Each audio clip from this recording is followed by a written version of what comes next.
अस्सलामुअलैकुम, मैं हूं सानिया गुल और आप देख रहे हैं वॉइस ऑफ उर्दू। एक नजर आज की हेडलाइंस पर। सऊदी अरब में कोरोना वायरस से मुतल्लिक एहतियाती तदाबीर पर अमल दरामद कराने के लिए वजारत तिजारत की जानिब से कार्रवाइयों का सिलसिला जारी है।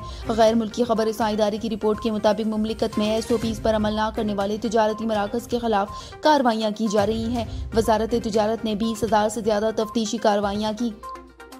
रिपोर्ट के मुताबिक 20,000 कार्रवाइयों के दौरान 830 खिलाफ वर्जियाँ रिपोर्ट हुई। ये कार्रवाइयाँ तजारती मराकज, ग़ज़ाई अशिया फरोख्त करने वाले मराकज, रेस्टोरेंट्स और अवामी सेहत और सलामती से ताल्लुक़ रखने वाले तमाम इदारों में की गई।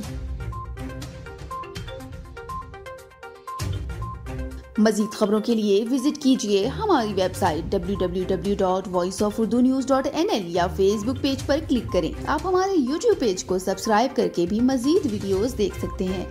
देखते रहिए वॉइस ऑफ उर्दू।